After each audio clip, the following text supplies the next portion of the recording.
And I also don't expect you to have the answer to every question. I just think that these are important things to think about when thinking about a system.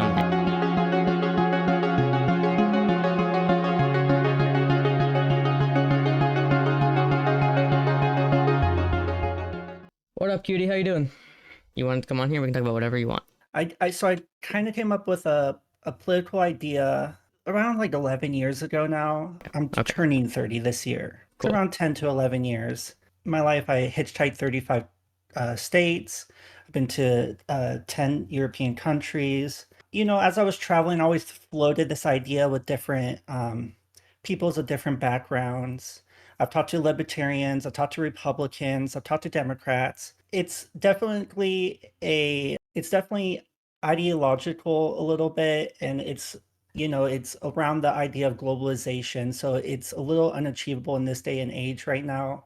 But how I always thought about it is, we were running off monarchies, and as we went into a free market, there was the pitch of communism about, like, what is it, 150 years ago or so.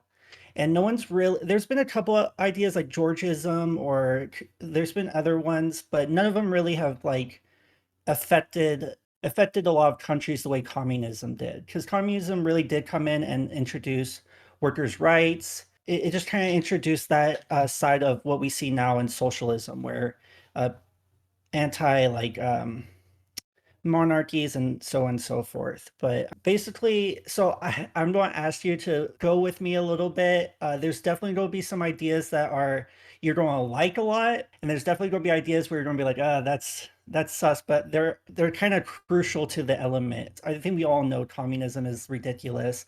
The idea that all labor is the same value is ridiculous, and anyone that's worked a labor job, such as I worked myself, is like, it's like, how can you even say that? Like, people are like, I wish we all knew that. so when I say I traveled 35 states, like, I was going through highways. I wasn't flying to a major city and just kind of sticking to one or two cities. I like was in the backwoods, or really met what America is, and I kind of saw who people were. You can totally correct me, but it kind of seems like you're more of like a left leaning independent.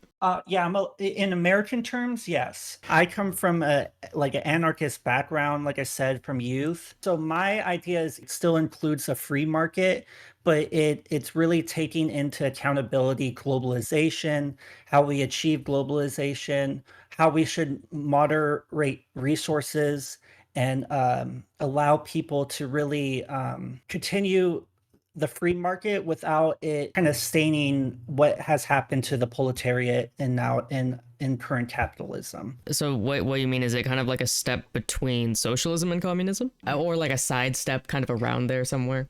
Yeah. So let me Okay. kind of set it up. I'm just going to start off on the hardest note. It's the most important pill to swallow. Within globalization, I don't believe in private property or private resource management. I don't believe that companies should be selling like the base root of resources as a way to profit. I think that should be something that the government manages for us. And I think the private property is really the one that's so hard for people to swallow, because they like the idea of having their own home. I think we're on the same page. I just want to make sure. Do you just mean land here? Yeah, just land, Okay, not like okay. not. I've seen enough crazies on the internet that I have to clarify that one. So I think that the government should manage private property resources. I think it should be something that manage. And so where this idea comes from is in every country, it's divided pretty well. We have like counties and whatnot. I believe that the government should manage the resources and get everything that we need to be done, like roads, in terms of all that, where they can see how much stuff we have on the planet that's not taking too much, and selling it just to sell it, and really using it to manage this stuff. And then there should be a surplus where you are allowed to take like wood, let's say, and let's say you're a carpenter, you'll be able to go to the government and they'll be say, we have this much wood and this is how it's dictated its value.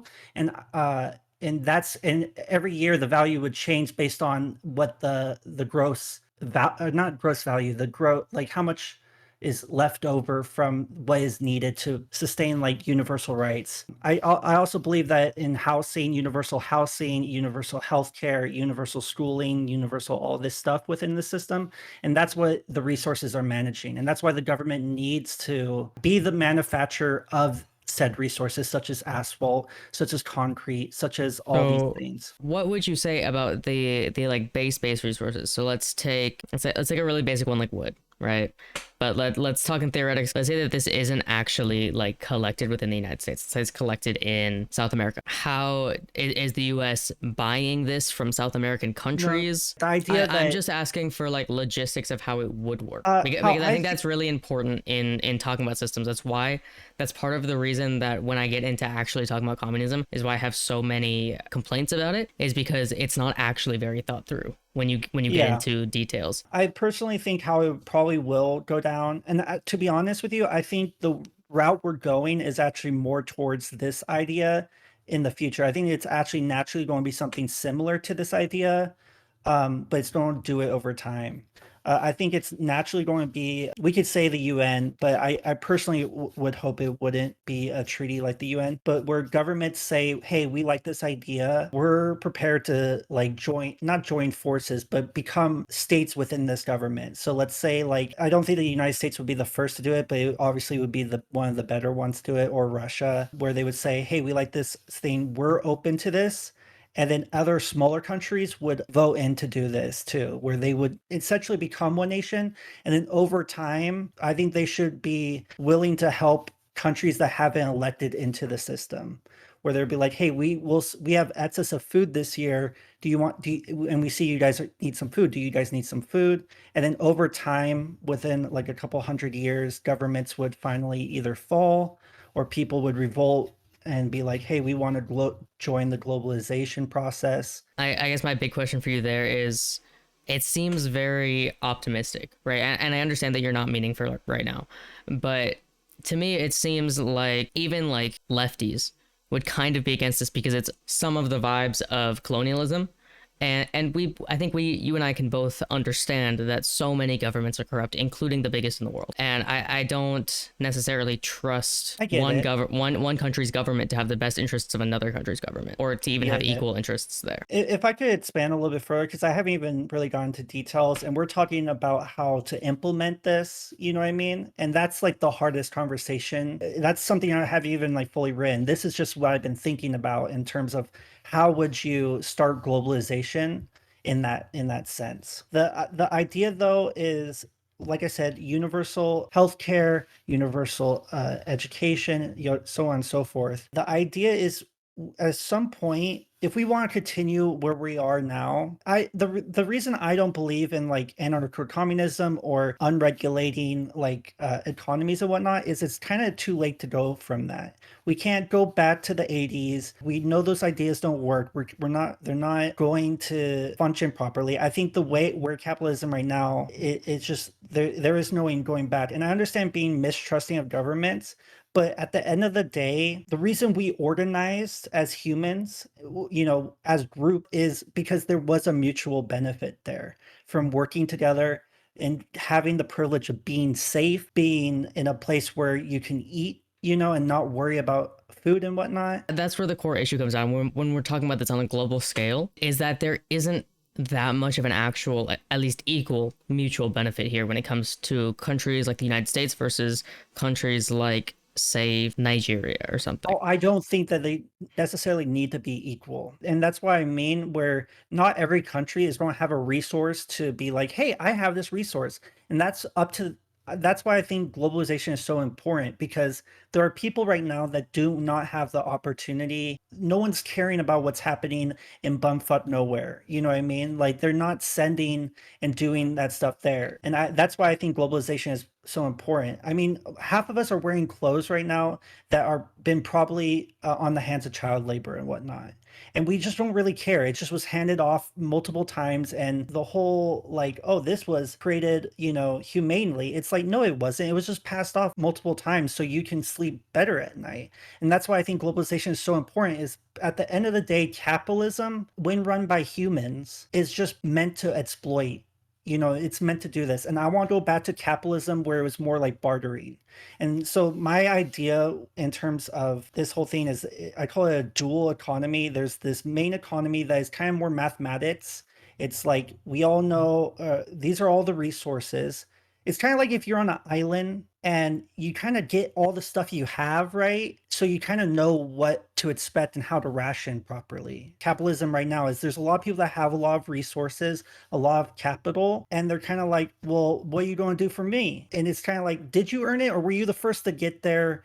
And you're the first one with like a game to protect you. You and I definitely have different views on capitalism, but I don't necessarily think the idea that I got here first or I was the first to actually make this a business or something like that is necessarily a bad thing. Like I think, for example, the idea that we have bottled water is an exemplification of the ability for humans to create.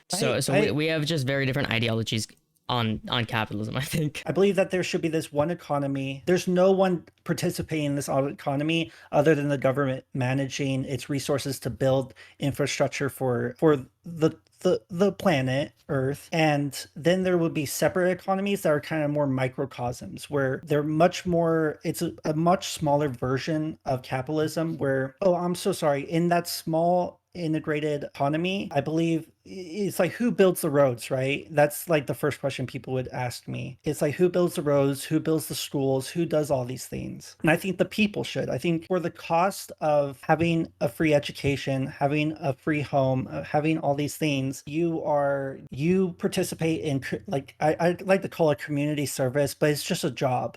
But I think we should try to automize our lives, like to feed everyone, to provide everyone a basic living, or a basic like accommodations for living and whatnot. I haven't really decided, but I like to say 2 days a week, 2 days out of your week. Some of the jobs will be shitty, but I think that we should have like a gauge of labor. Like if a job is like really high intense labor, you should only have to participate in like 1 day a week or like do a 6 hour shift every week to do like really higher intense labors. Or if you want to do something a little more like management of like a desk job or whatnot for the government, you have to work like 3 days a week or something like that. What happens if someone doesn't want to do any of those? I believe what you believe, rehabilitation. I think that we should still offer them, but we should try to teach people why we're doing this thing. I'm not saying we're going to give people the greatest apartments ever, 500 to 700 square foot apartment. The more you work within the system, that's when you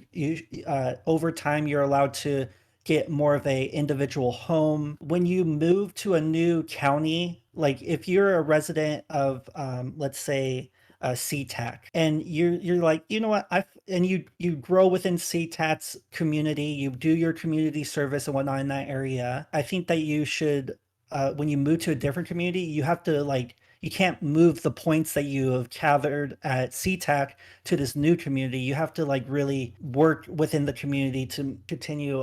So this is what you're thinking is a bunch of separate communities, like say counties are right now. Am I getting that right? What would your opinion be on this idea that you want, but on a county by county basis, like opting in or opting out of this? Elaborate a little bit more. I think the best way I can elaborate is by relating it to something else. A lot of people like universal healthcare. I can definitely see the benefits of it. However, I also see the benefits of not having to pay into it and things like that if one person so chooses to do such. I think that should be a freedom that people have.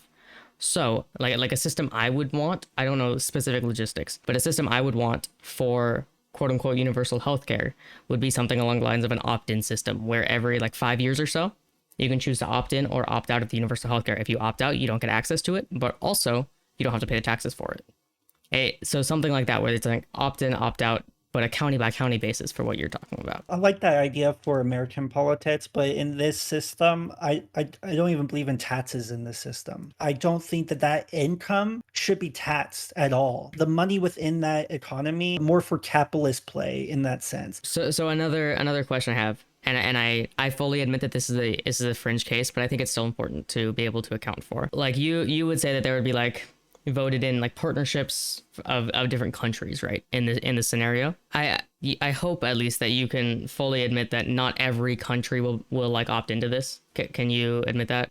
Oh no, for sure. That's Let's say as an example, the US manages to get this partnership and opt-in with pretty much, let's say, every country in South America. And let's say like they are our primary resources of wood. What happens if their wood crop fails?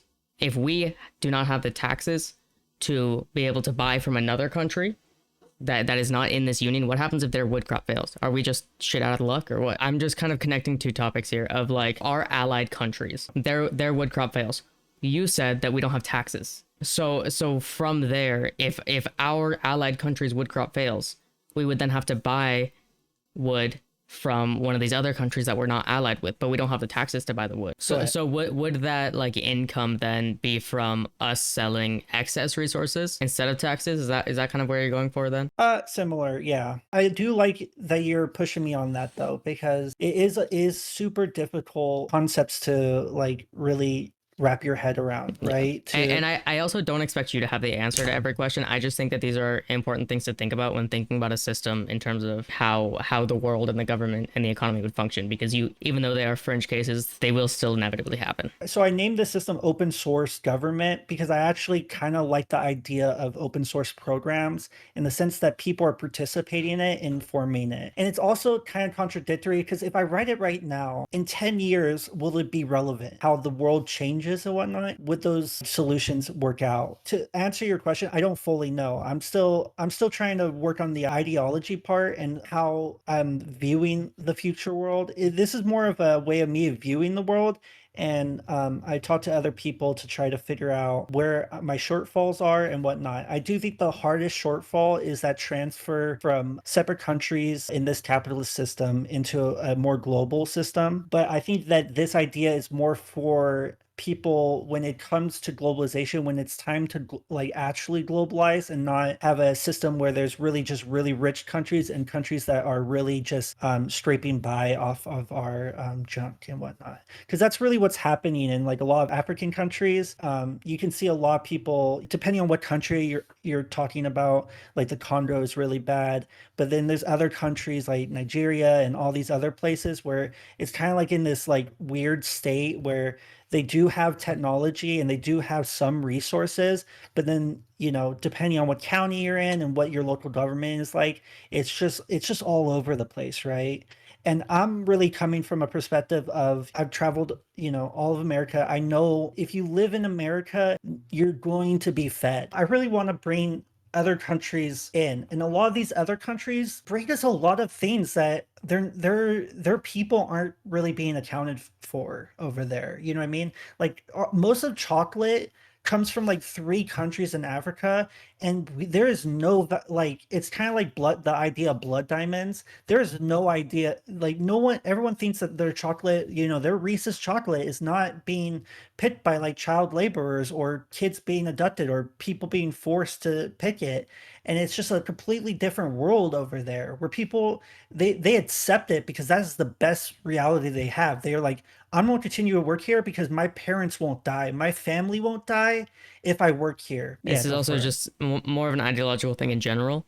Do you think that the US has a responsibility to implement our morals or like Western morals onto other countries, like specifically Oh my third world God. countries? So I don't think that people should, but I actually think that with globalization, we're seeing a lot. To answer your question, I'm going to go on a rant afterwards, but Okay. I don't think they have a right to do that, and I don't think that it necessarily is like our responsibility. But I think as you see in Egypt and whatnot a couple years ago, there is a community of people in the global world that has access to the internet where people do want this to be more connected in that sense. So I don't necessarily think that it's our right or our responsibility, but I think it's going to be a natural progression. Just being like, hey, you should let gay people be gay in your country is such an arrogant viewpoint because we're like, hey, you should go do this.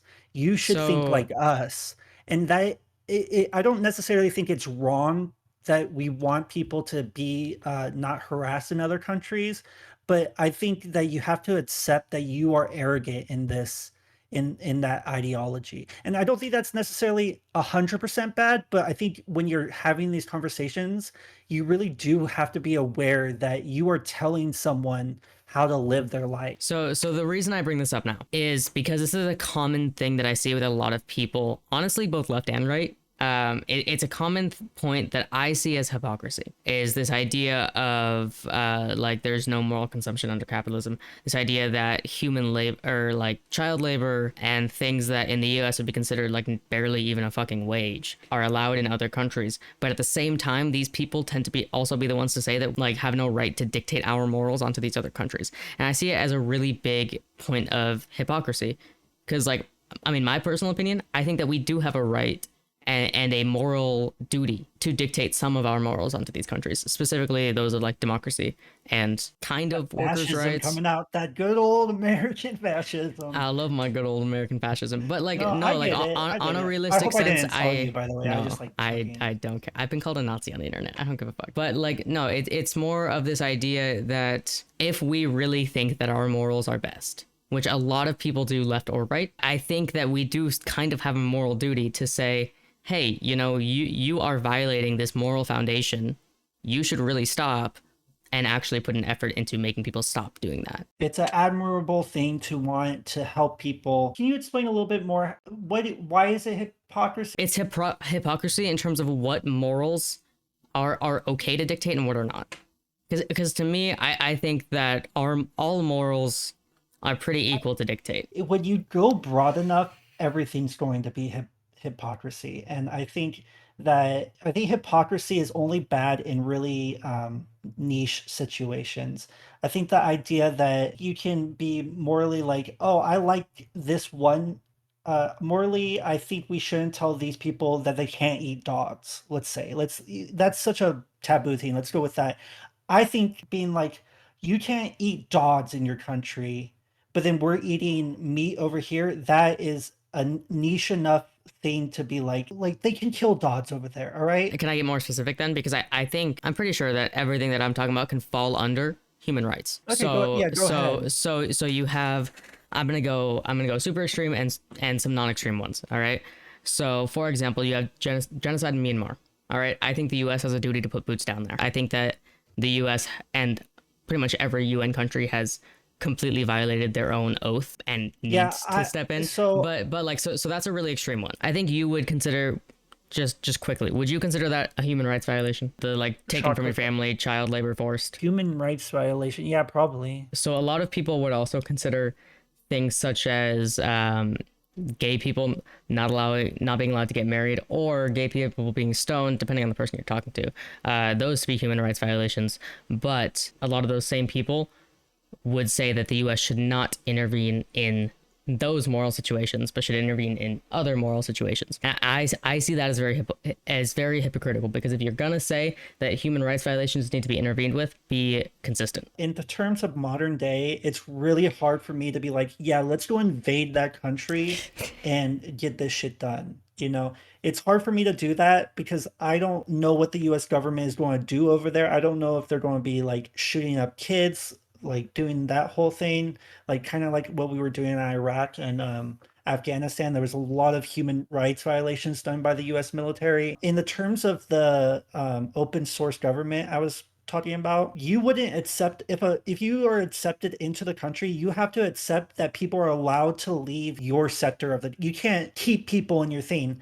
And I think that is something that's beneficial in terms of these ignorant belief systems that are opposed to gay people. I actually think that there should be a place on planet Earth where it's like, you can't be homosexual here, but I don't think you should keep people from leaving that area. I think that's the biggest thing. I think people should be able to have their beliefs and be ignorant and be whatever. I think you have to be a little accepting of ignorance and arrogance. You obviously, I don't think there's any way to dispute this. The U.S. is the strongest military in the world. Do you think that because of that, and because you've already admitted that at least certain things, the U.S. kind of has a moral duty to help with? You're not going you can't get me on this one. I'll be honest with you. I'm kind of nihilistic when it comes to to helping people because there is so much going on. It's just a clusterfuck, dude. Like So do you think the U.S. should in any way be sort of like a national or a worldwide police force? I'm not an American politician. I don't have an answer for you. I'm never going to run for American politics. I'm never going to